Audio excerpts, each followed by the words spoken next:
சென்னையில் நடைபெற்ற வெற்றி தமிழ்நாடு முதலீட்டாளர்கள் மாநாட்டில் முதலமைச்சர் விஜய் முன்னிலையில் 67,000 கோடி ரூபாய் முதலீட்டிற்கான ஒப்பந்தங்கள் கையெழுத்தாகின. இதன் மூலம் 100 நாட்களில் 1 லட்சம் கோடி ரூபாய்க்கு மேல் முதலீடுகளை ஈர்த்துள்ளதாக தமிழ்நாடு அரசு பெருமிதம் தெரிவித்துள்ளது.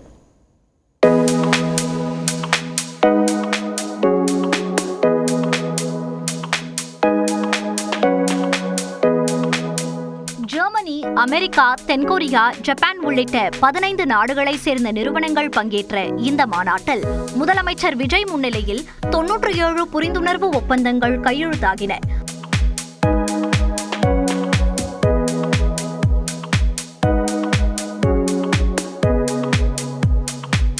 $67,452 கோடி ரூபாய் முதலீட்டில் தமிழ்நாட்டின் 20 மாவட்டங்களில் தொழில் தொடங்கும் வகையிலும் 1,06,998 பேருக்கு வேலைவாய்ப்பு வழங்கும் வகையிலும் இந்த ஒப்பந்தங்கள் கையெழுத்தானதாக தமிழ்நாடு அரசு தெரிவித்துள்ளது. குறிப்பாக ராக்கெட் தயாரிக்கும் தனியார் நிறுவனமான ஸ்கைரூட் ஏரோஸ்பேஸ் மற்றும் மீண்டும் பயன்படுத்தக்கூடிய வகையிலான ராக்கெட் தயாரிக்கும் அக்னிகுல் காஸ்மோஸ் ஆகிய 2 நிறுவனங்கள் தூத்துக்குடியில் முதலீடு செய்ய உள்ளன.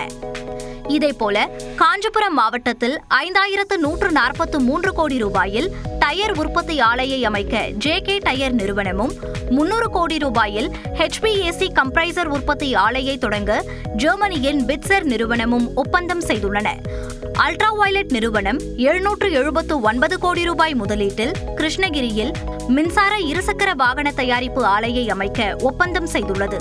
இதன் மூலம் தாவேக அரசு பொறுப்பேற்று 100 நாட்களுக்குள் 1 லட்சம் கோடி ரூபாய்க்கும் மேலான முதலீடுகளை ஈர்த்துள்ளதாக தமிழ்நாடு அரசு தெரிவித்துள்ளது. இந்த மாநாட்டில் 2,500 கோடி ரூபாய் முதலீட்டில் 2,000 பேருக்கு வேலை வழங்கும் L&D உள்ளிட்ட நிறுவனங்களின் 8 திட்டங்களுக்கு அடிக்கல் நாட்டிய முதலமைச்சர் 5 திட்டங்களை தொடங்கி வைத்தார். Creating 2,000 jobs. In the Coimbatore district, this is L&T Electronics Products and Systems. A loud round of applause as we extend our congratulations to the team.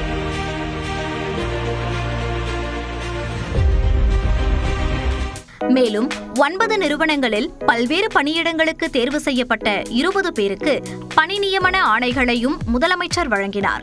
Appointment letter is being presented to Mr. Vikrant R. May we kindly give him a huge round of applause, ladies and gentlemen, as we mark this wonderful milestone. HD Supply will be presenting a job offer letter to Kamaleshwaran S. We humbly request the Honorable Chief Minister to do the honours. மாநாட்டில் உரையாற்றிய தொழில்துறை அமைச்சர் கீர்த்தனா, ராமநாதபுரத்தில் முதல் தொழிற்சாலை அமைய உள்ளதாகவும் 10,000 பேருக்கு வேலைவாய்ப்பளிக்கும் தோல் இல்லா காலணி தயாரிக்கும் ஆலையை ஃபீனிக்ஸ் கோத்தாரி நிறுவனம் அமைக்க உள்ளதாகவும் குறிப்பிட்டார். Our Honorable Chief Minister has given us an ambitious target, $1.5 trillion Tamil Nadu economy by 2036. It is a big number.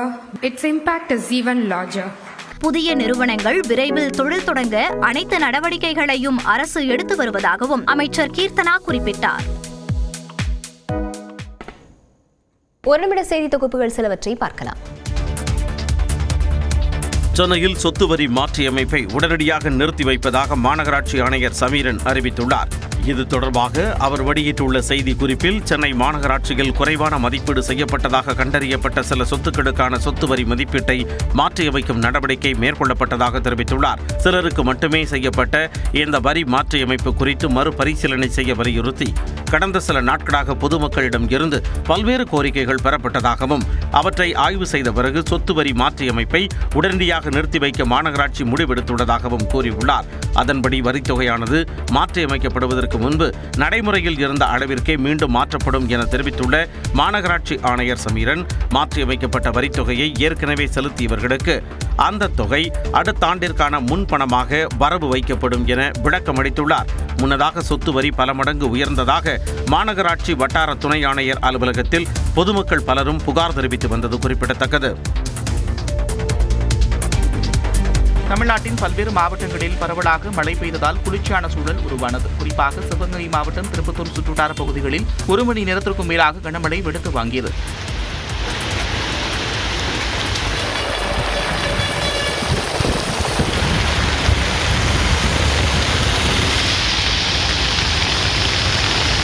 Karaikudi சுற்றுவட்டார பகுதிகளில் பெய்த மழையால் கல்லுப்பட்டி மேலக்கண்மாய் பகுதியில் சமீபத்தில் கட்டப்பட்ட தடுப்பணையை உடைத்துக் கொண்டு வெள்ள நீர் வெளியேறியது.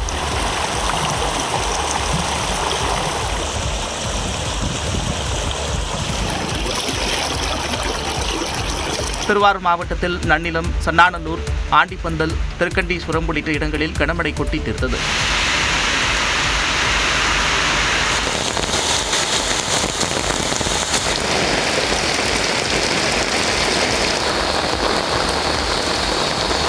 செங்கல்பட்டு மாவட்டத்தில் வல்லம், ஆலப்பாக்கம், திருமணி, திருவடிசூலம் உள்ளிட்ட இடங்களில் பெய்த மழையால் பொதுமக்கள் மகிழ்ச்சியடைந்தனர்.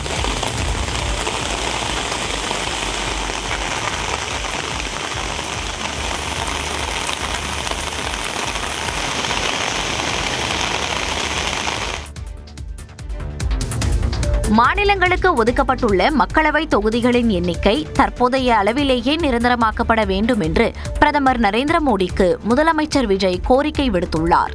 முதலமைச்சர் விஜய் தொகுதி மறுவரையறை தொடர்பாக பிரதமர் மோடிக்கு கடிதம் எழுதியுள்ளார்.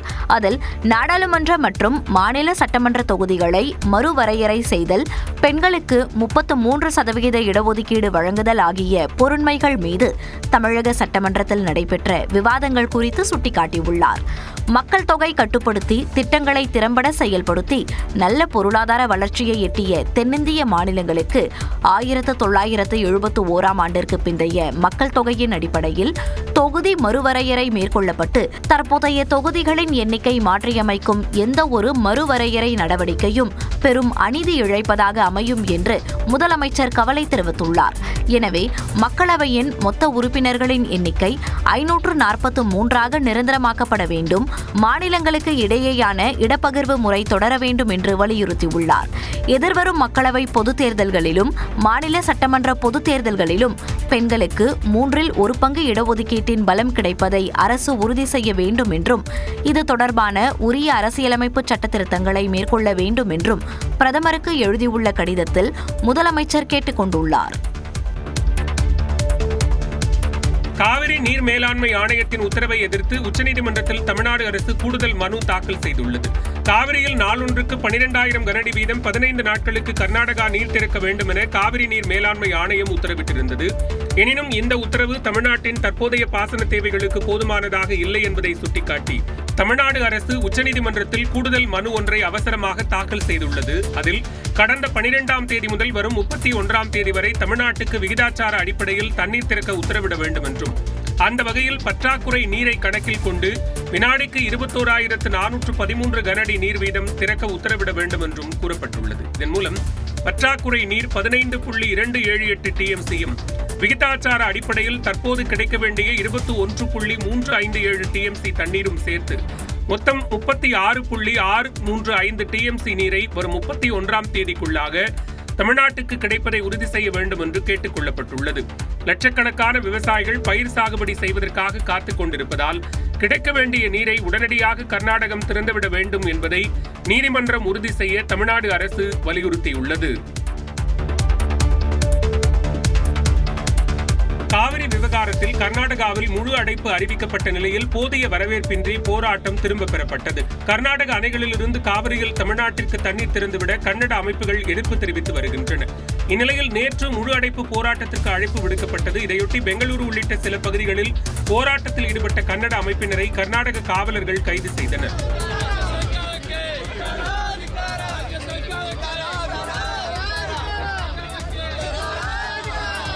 ஓசூர் அருகே ஜூஜுவாடியை ஒட்டிய எல்லையில் போராட்டம் நடத்திய கன்னட அமைப்பினர் கைது செய்யப்பட்டனர். தமிழக பகுதிகளில் இருந்து கர்நாடகாவிற்கு வழக்கம் போல் பேருந்துகள் இயக்கப்பட்டன. இந்நிலையில் முழு அடைப்பு போராட்டத்தை கன்னட அமைப்புகள் வாபஸ் பெற்றதாக கர்நாடக முதலமைச்சர் DK சிவகுமார் தெரிவித்தார். They have withdrawn their Bandh call. I thank all the Kannada activists for helping us to have a very peace Karnataka. சட்டமன்ற கூட்டத்தொடர் தொடங்கும் நிலையில் போராட்டம் திரும்ப பெறப்பட்டுள்ளதாகவும் DK சிவகுமார் தெரிவித்தார். தாவேகா அரசுக்கு எதிரான ஆர்ப்பாட்டத்தில் கலந்து கொள்ள முடியாது என அதிமுக முன்னாள் அமைச்சர் SP வேலுமணி, நத்தம் விஸ்வநாதன் ஆகியோர் அறிவித்துள்ளனர். மேகதாது அணை, பயிர்க்கடன் தள்ளுபடி உள்ளிட்ட விவகாரங்களை முன்வைத்து அதிமுக சார்பில் தமிழ்நாடு முழுவதும் இன்று ஆர்ப்பாட்டம் நடத்தப்படும் என அக்கட்சியின் பொதுச் செயலாளர் எடப்பாடி பழனிசாமி அறிவித்திருந்தார். தஞ்சையில் நடக்கும் ஆர்ப்பாட்டத்திற்கு இபிஎஸ் தலைமை தாங்கும் நிலையில் தேனியில் எஸ்பி வேலுமணி, ராமநாதபுரத்தில் நத்தம் விஸ்வநாதன், சேலத்தில் தங்கமணி, ராணிப்பேட்டையில் கேபி அன்பழகன் தலைமை தாங்குவார்கள் என அறிவிப்பு வெளியிடப்பட்டது. இந்நிலையில் போராட்டத்தில் கலந்து கொள்ள முடியாது என எஸ்பி வேலுமணி, நத்தம் விஸ்வநாதன் ஆகியோர் கூட்டாக அறிக்கை வெளியிட்டுள்ளனர். அதில் சொந்த மாவட்டங்களை விட்டுவிட்டு வேறு மாவட்டங்களில் ஆர்ப்பாட்டம் நடத்த நியமிக்கப்பட்டிருப்பதை ஏற்க முடியாது எனவும், வேண்டுமென்றே வேறு மாவட்டங்களில் ஆர்ப்பாட்டம் நடத்த நியமித்திருப்பதாகவும் கூறப்பட்டுள்ளது. எடப்பாடி பழனிசாமியின் அறிவிப்பு எம்ஜிஆர் மற்றும் ஜெயலலிதாவின் விசுவாசிகளை அவமதிக்கும் வகையில் இருப்பதாகவும், அதே நேரம் அதிமுகவின் கண்டன ஆர்ப்பாட்டத்திற்கு முழு ஆதரவை தருவதாகவும் அறிக்கையில் தெரிவிக்கப்பட்டுள்ளது.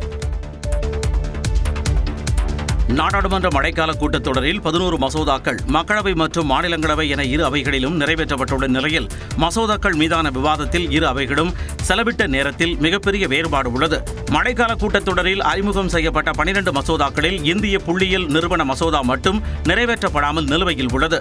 பொதுத் தேர்வுகளில் முறைகேடுகளை தடுக்கும் சட்டத்திருத்த மசோதா மீது மக்களவையில் மட்டும் 10 மணி நேரம் 55 நிமிடங்கள் விவாதம் நடைபெற்று 48 எம்பிக்கள் விவாதத்தில் பங்கேற்றனர். இதை தவிர்த்து நிறைவேற்றப்பட்ட மற்ற 10 மசோதாக்கள் மீது மொத்தமாக வெறும் 1 மணி நேரம் 4 நிமிடங்கள் மட்டுமே மக்களவை செலவிட்டுள்ளது. இதில் வந்தே மாதர மசோதா மீது 14 நிமிடங்கள் விவாதம் நடைபெற்று 2 உறுப்பினர்கள் பங்கேற்றனர். மற்ற 9 மசோதாக்களிலும் விவாதத்தில் எந்த உறுப்பினரும் பங்கேற்கவில்லை. குறிப்பாக எம்எஸ்எம்இ மேம்பாடு மற்றும் வரி விதிப்பு தொடர்பான மசோதாக்கள் தலா 3 நிமிடங்களிலும், பிறப்பு இறப்பு பதிவு, உச்சநீதிமன்ற நீதிபதிகளின் எண்ணிக்கை மற்றும் கேரளா பெயர் மாற்ற மசோதாக்கள் தலா 4 நிமிடங்களிலும் மக்களவையில் நிறைவேற்றப்பட்டுள்ளன. இதற்கு நேர்மாறாக இதே மசோதாக்கள் மீது மாநிலங்களவையில் விரிவான விவாதங்கள் நடைபெற்றுள்ளன. மக்களவையில் 4 நிமிடங்கள் மட்டுமே எடுத்துக் கொள்ளப்பட்ட உச்சநீதிமன்ற நீதிபதிகள் எண்ணிக்கையை அதிகரிக்க வகை செய்யும் மசோதா மீது மாநிலங்களவையில் 2 மணி நேரம் 21 நிமிடங்கள் விவாதம் நடைபெற்றதுடன் 33 எம்பிக்கள் விவாதத்தில் பங்கேற்றுள்ளனர்.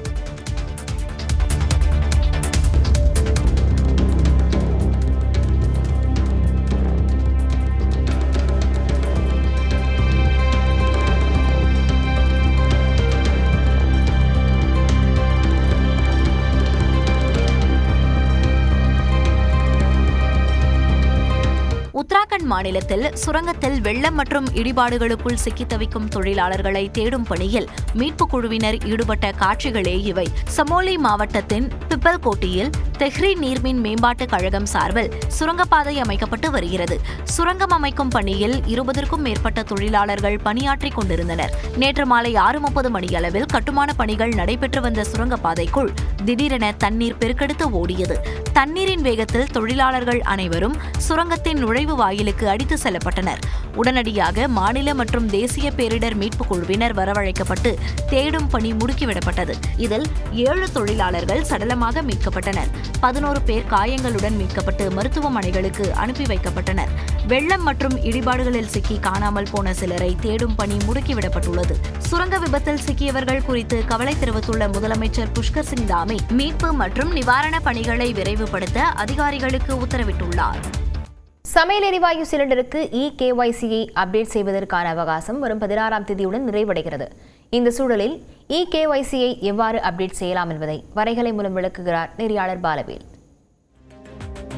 வீட்டுக்கு தேவையான சமையல் எரிவாயு சிலிண்டர் தடையில்லாமல் கிடைக்கணும் அப்படின்னா நம்ம KYC அப்டேட் பண்ணணும். இ-KYC-யை எப்படி அப்டேட் பண்ணலாம், அதற்கான கடைசி நாள் எப்போது அப்படிங்கிற விவரங்களை விரிவாக பார்க்கலாம். சமையல் எரிவாயு சிலிண்டர் இணைப்புக்கு இ-KYC கட்டாயமாக்கப்பட்டிருக்கிறது. ஆதார் அடிப்படையில் வாடிக்கையாளரை உறுதிப்படுத்தக்கூடிய இந்த இ-KYC முறையை நாம கண்டிப்பா செய்தாகணும். இந்த இ-KYC செய்வதற்கான கடைசி நாள் என்பது ஆகஸ்ட் 16ஆம் தேதி. அதற்குள்ள செஞ்சு முடிச்சிடணும். ஒருவேளை செய்யல அப்படின்னா நமக்கு சிலிண்டருக்கான மானியம் கிடைக்காது. ஒருவேளை சிலிண்டர் விநியோகமே கூட தடைப்படுவதற்கான வாய்ப்புகள் இருக்கு. சரி, இந்த இ-KYC-யை எப்படியெல்லாம் செய்யலாம் அப்படின்னு பார்த்தோம்னா, மொபைல் ஆப் மூலமாகவே நம்ம அதை அப்டேட் பண்ணலாம். 2 ஆப் மூலமா செய்யலாம். ஒன்று நம்ம எந்த நிறுவனத்தினுடைய கேஸ் கனெக்ஷன் வச்சிருக்கோமோ அந்த ஆப், மற்றொன்று ஆதார் ஃபேஸ் RD அப்படிங்கிற ஆப் மூலமாகவும் நம்ம இ-KYC-யை அப்டேட் பண்ணலாம். ஒருவேளை இந்தியன் இணைப்பு வச்சிருந்தோம்னா இந்தியன் ஆயில் 1 அப்படிங்கிற ஆப் மூலமாகவும், பாரத் கேஸ் அப்படின்னா அலோ பிபிசிஎல் அப்படிங்கிற ஆப்லையும், ஹெச்பியா இருந்தா ஹெச்பி பே அப்படிங்கிற இந்த ஆப்ல போய் நம்ம இகேஒய்சி அப்டேட் பண்ணலாம். அதை எப்படி பண்ணலாம் அப்படிங்கிற விவரங்களை பார்க்கலாம். அந்த நிறுவனத்தினுடைய செயலியில் ஆதார் இகேஒய்சி ஃபேஸ் ஆத்தென்டிகேஷன் அப்படிங்கிற ஒரு ஆப்ஷன் இருக்கும். அதை கிளிக் பண்ணோம்னா அது நேரடியாக ஆதாரினுடைய ஃபேஸ் ஆர்டி செயலியோட இணைக்கப்படும். அப்படி இணைக்கப்பட்டதற்கு பிறகாக நம்ம மொபைல் போனினுடைய கேமரா ஓப்பன் ஆகும். ஓப்பன் ஆகி நம்மளுடைய முகத்தை ஸ்கேன் பண்ணி அது உறுதிப்படுத்தும். உறுதிப்படுத்ததுக்கு பிறகாக இகேஒய்சி நடவடிக்கை நிறைவு பெற்றது அப்படிங்கிற தகவல், கம்ப்ளீட் ஆயிடுச்சு அப்படிங்கிற மெசேஜ் வரும். அப்படி வந்தால்தான் அது அப்டேட் ஆகும். ஒருவேளை நம்மளால மொபைல் ஆப்ல பண்ண முடியல அப்படின்னா வேற என்ன ஆப்ஷன்ஸ் இருக்குன்னு பார்த்தோம்னா, நேரடியாக நமக்கு சிலிண்டர் விநியோகிக்கக்கூடிய எரிவாயு முகவர் அலுவலகத்திற்கு நேரில் போய் கேஒய்சி அப்டேட் பண்ணணும். வீட்டுக்கு சிலிண்டர் போடக்கூடிய நபர்கள் இருக்காங்க இல்லையா, அவங்க கிட்ட கூட நம்ம இதை பதிவு பண்ணலாம். அதுக்கு என்னென்னலாம் வேணும் அப்படின்னு பார்த்தோம்னா, ஆதார் அட்டை வேணும், நம்மளுடைய கன்சூமர் நம்பர், நுகர்வோர் எண் வேண்டும், மொபைல் போன், இது மூணுத்தையும் கொடுத்தோம்னா கேஒய்சி அப்டேட் பண்ணுவாங்க. நம்மளை போட்டோ எடுத்துட்டு அந்த அப்டேட் முடிஞ்சிருச்சு அப்படின்னு சொன்ன பிறகாகத்தான் நமக்கு சிலிண்டருக்கான மானியம் கிடைக்கும். சிலிண்டரும் தடையின்றி கிடைப்பதற்கான வாய்ப்பு இருக்கிறது. இனி காலை விரைவு செய்திகள் சிலவற்றை பார்க்கலாம். ஆடிப்பூர தேரோட்ட திருவிழாவை முன்னிட்டு ஸ்ரீவில்லிபுத்தூர் ஆண்டாள் கோயில் 2 டன் வண்ண மலர்களால் அலங்கரிக்கப்பட்டு புதுப்பொலிவு பெற்றுள்ளது. சேலம் மாவட்டம் எடப்பாடி நித்திய புஷ்ப கைங்கரிய சபா சார்பில் சுமார் 2 டன் எடையுள்ள ஆர்கிட், ரோஜா உள்ளிட்ட வண்ண மலர்களால் கோயில் கொடிமரம், கண்ணாடி மாளிகை மற்றும் தேர் ஆகியவை கண்கவர் வகையில் அலங்கரிக்கப்பட்டுள்ளன. 60க்கும் மேற்பட்ட பெண்கள் ஈடுபட்டு மேற்கொண்ட இந்த அழகிய மலர் அலங்காரம் கோயிலுக்கு வரும் பக்தர்களின் கவனத்தை வெகுவாக ஈர்த்து வருகிறது.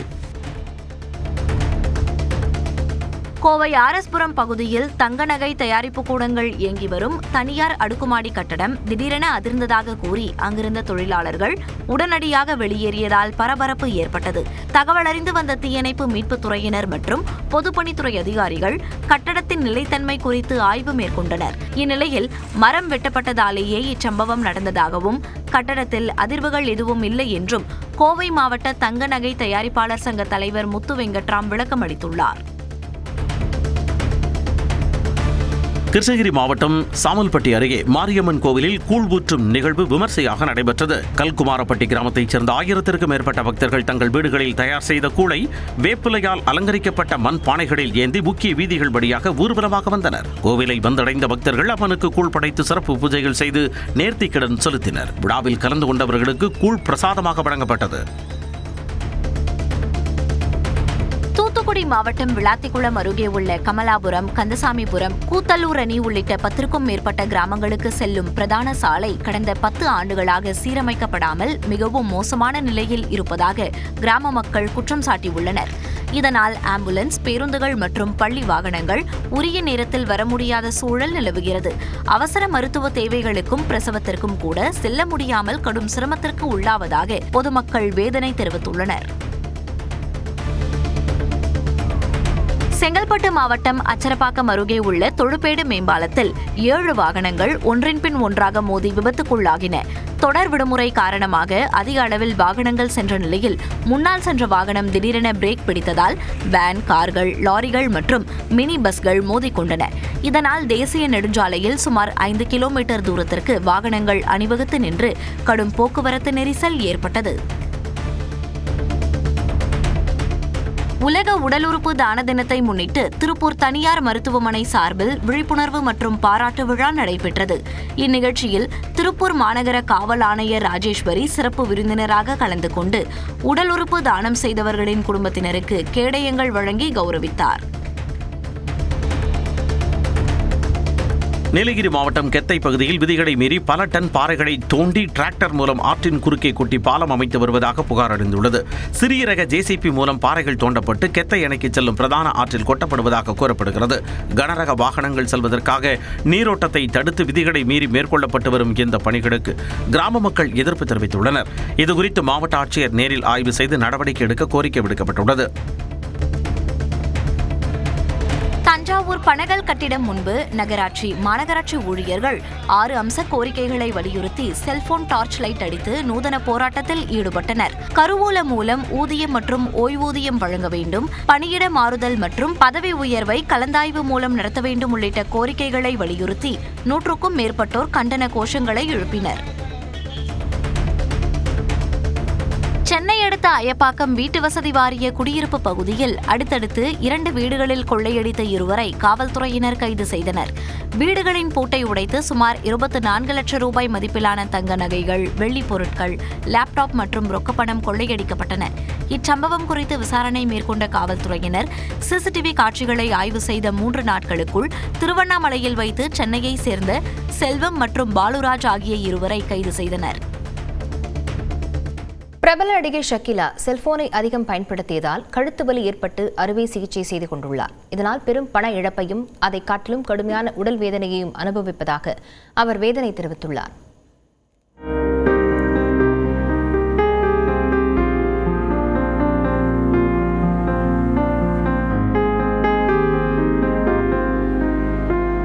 திரைத்துறையில் 30 ஆண்டுகளுக்கு மேலாக வலம் வரும் பிரபல நடிகை ஷக்கீலா தென்னிந்திய மொழிகளில் பல படங்களில் நடித்துள்ளார்.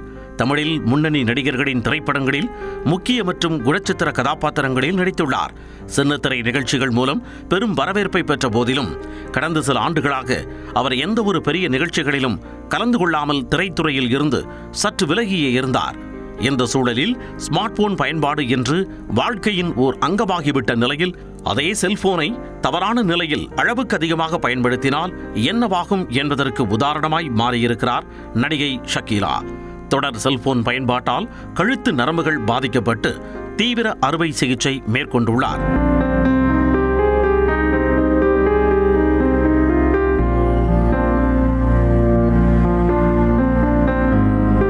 கடந்த சில ஆண்டுகளாக தினசரி ஒரே பக்கமாக சாய்ந்தபடி தொடர்ச்சியாக 4 மணி நேரம் வரை செல்போனில் கேம்ஸ் விளையாடுவது, இன்ஸ்டாகிராம் ரீல்ஸ், ஃபேஸ்புக் மற்றும் யூடியூப் பார்ப்பதை ஷக்கீலா வழக்கமாக கொண்டுள்ளார்.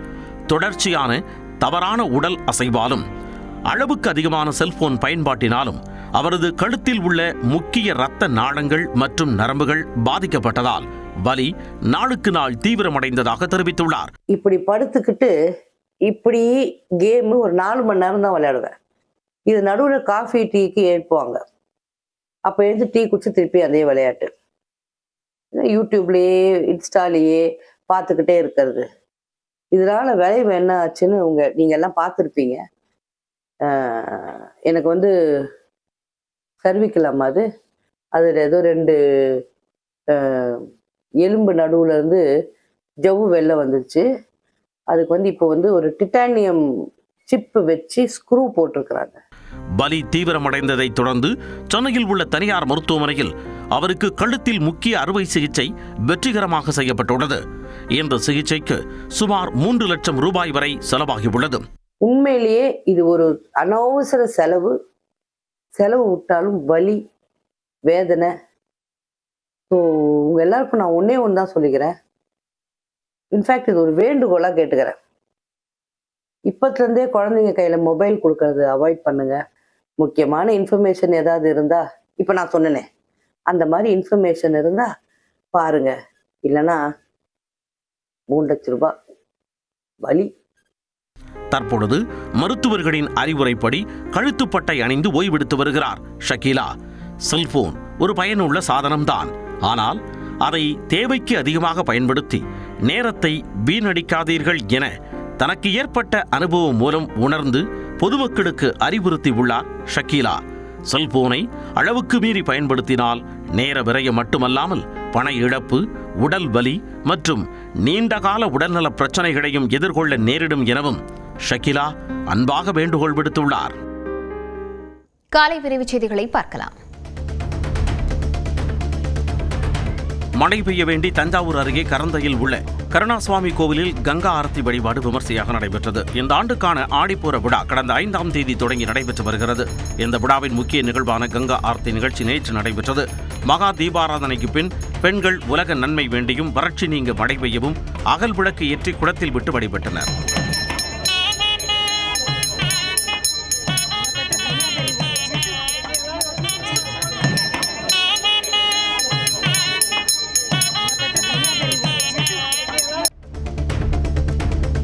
நீலகிரி மாவட்டம் குன்னூர் அருகே தேயிலை தோட்டத்தில் யானைகள் முகாமிட்டுள்ளதால் பொதுமக்கள் அச்சமடைந்துள்ளனர். மஞ்சூர் கெத்தை வனப்பகுதியில் இருந்து வெளியேறிய யானைகள் தூதூர் மட்டத்தில் உள்ள தேயிலை தோட்டத்தில் முகாமிட்டுள்ளன. இதனால் அந்த பகுதியில் தேயிலை பறிக்க தடை விதிக்கப்பட்டுள்ளது.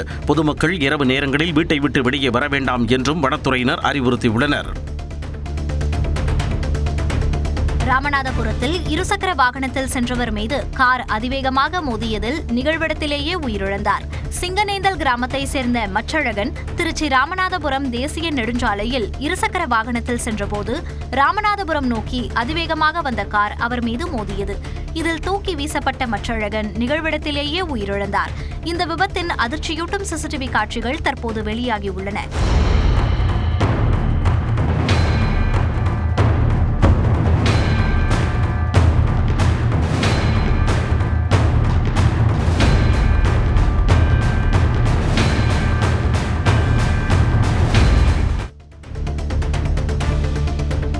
திமுகவை சேர்ந்த தஞ்சை மாநகராட்சி துணை மேயரை கண்டித்து திமுகவினர் ஒட்டிய போஸ்டரால் பரபரப்பு ஏற்பட்டது. திமுக மாநகர செயலாளரும் மாநகராட்சி துணை மேயருமான சுப தமிழழகன், மாநகராட்சி சுகாதாரக்குழு தலைவர் குட்டி தட்சிணாமூர்த்தி ஆகியோர் மீது கட்சி தலைமை நடவடிக்கை எடுக்க வேண்டும் என்று வலியுறுத்தி கும்பகோணம் நகரம் முழுவதும் திமுகவினர் சுவரொட்டிகள் ஒட்டியுள்ளன. கும்பகோணம் தொகுதியில் திமுக அதிக வாக்குகள் பெற்ற போதும் மாநகர பகுதியில் குறைந்த வாக்குகள் பெற்றதால் முன்னாள் எம்எல்ஏ சாக்கோட்டை அன்பழகன் தமிழக வெற்றிக் கழக வேட்பாளர் வினோத்திடம் தோல்வியடைந்ததாகவும் இதற்கு மாநகராட்சியில் நடைபெற்ற ஊழல் முறைகேடுகளே காரணம் என்றும் போஸ்டரில் குறிப்பிடப்பட்டுள்ளது. தமிழகம் முழுவதும் உள்ள சிறப்பு பள்ளிகளில் எவ்வளவு காலி பணியிடங்கள் உள்ளன என்பது குறித்து தமிழக அரசு பதிலளிக்க உயர்நீதிமன்ற மதுரை கிளை உத்தரவிட்டுள்ளது.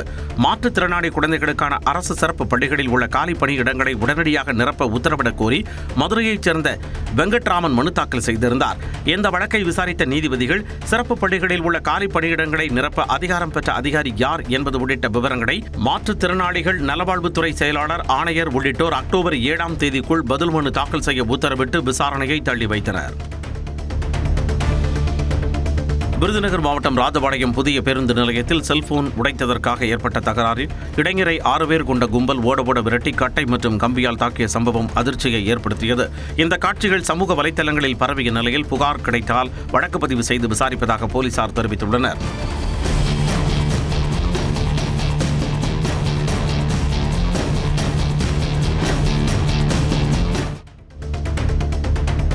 நீலகிரி மாவட்டம் குன்னூர் அருகே உபதலை கிராமத்தில் மரத்தில் ஏறி தஞ்சமடைந்த கரடியால் பரபரப்பு நிலவியது. நேற்றிரவு அங்குள்ள மரத்தின் மீது வித்தியாசமான சத்தத்தை கேட்ட ஒரு மக்கள் டார்ச் லைட் அடித்து பார்த்தபொழுது மரத்தின் உச்சியில் கரடி அமர்ந்திருந்ததைக் கண்டு அதிர்ச்சி அடைந்தனர். டார்ச் லைட் வெளிச்சம் பட்டபொழுதும் எந்தவித பதற்றமும் இல்லாமல் கரடி ஒரே இடத்தில் அமர்ந்து கொண்டிருந்தது. ஆள் நடமாட்டம் இல்லாமல் இருக்கும் பொழுது இரவு நேரத்தில் கரடி ஊருக்குள் வலம் வரும் என்பதால் உடனடியாக வனத்துறையினர் அதனை கூண்டு வைத்து பிடிக்க வேண்டும் என கிராம மக்கள் கோரிக்கை விடுத்துள்ளனர்.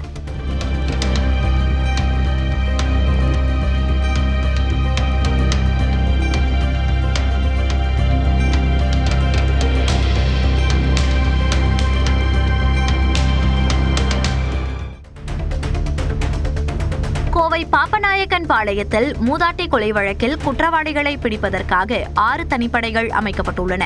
கருப்புக்கால் தோட்டம் பகுதியைச் சேர்ந்த மூதாட்டி சாந்தி வீட்டில் இரத்த வெள்ளத்தில் படுகாயங்களுடன் சடலமாக கண்டெடுக்கப்பட்டார். சாந்தியின் உடலில் இருந்த நகைகளோ அல்லது வீட்டிலிருந்த பொருட்களோ திருடப்படாததால் கொலைக்கான பின்னணி குறித்து கண்டறிவதில் சிக்கல் ஏற்பட்டது. இந்நிலையில் தனிப்படை காவலர்கள் விசாரணையை தீவிரப்படுத்தியுள்ளனர்.